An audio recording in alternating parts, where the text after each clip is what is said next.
Hello, I'm Ricky Lee, and today on the Watchlist, I'm joined by Marc Sale, CEO of First Class Metals.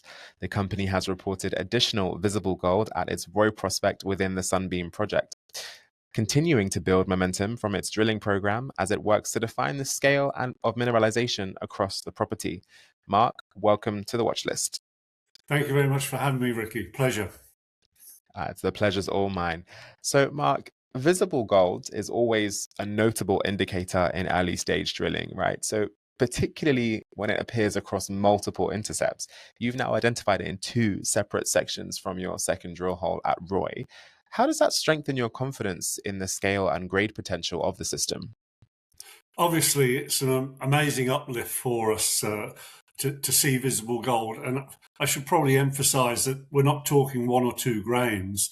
There's numerous grains in the first hole. And again, there's plentiful grains in the second hole in 2 locations. Obviously, what it does is confirm the belief that it is a gold-bearing system.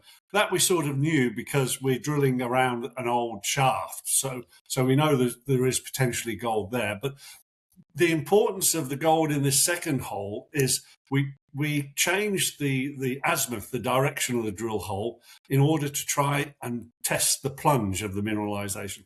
All these systems are 3 important factors: structure, structure, and structure. So the fact that we're understanding the structure which controls the mineralization gives us a better chance of honing in on that mineralization, and in this instance, visible gold. So it's an amazingly big uplift for the team. Amazing. Sounds like a big uplift indeed. And you've also confirmed mineralization over a strike length exceeding 300 meters. In systems like this, continuity is key. Do you see potential for that structure to extend further? And what steps are you planning to take to test that along the strike? We have a lot of confidence that the structure exceeds that because we're just at that 300 meters at the southern end of a 5-kilometer long soil and VLF, which is a form of geophysics, grid. And we've got multiple anomalous samples along that 5 kilometers. And where we stopped another 1.5 kilometers further to the northeast is a lake sediment sample, which went 101 ppb, which is an incredibly high value for a lake sediment sample. Added to that, Ricky, that when we were doing the soil sampling, we found 2 historic shafts, which we didn't know were there. So this whole Roy structure has the ability, the robustness to be something special. Brilliant news. What a lovely surprise.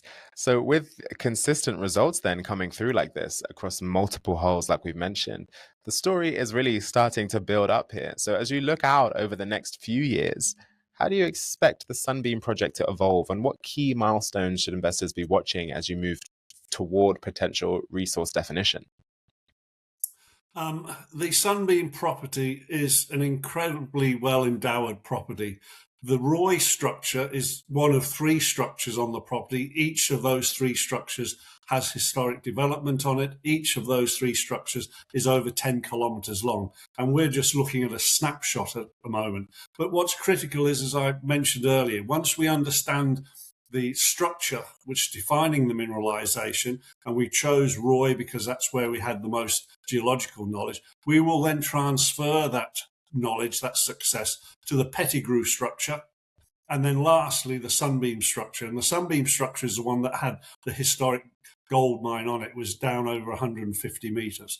So what you can see over time to come is us extending the Roy, doing the same thing at Pettigrew, and then at Sunbeam. And when you put it into context, our next door neighbor, Agnico Eagle, is the largest gold producer in Canada, and they have a 3.3 million ounce deposit only 10 kilometers away on a similar structure and a similar style of mineralization. I think this could be a company maker for First Class Metals.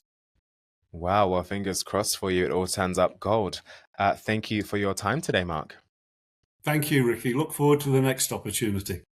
Absolutely. Once again, that is Marc Sale, CEO of First Class Metals. For more on the company's projects and drilling progress, visit firstclassmetalsplc.com. That's all for this episode of The Watchlist. I'm Ricky Lee. Make good choices today.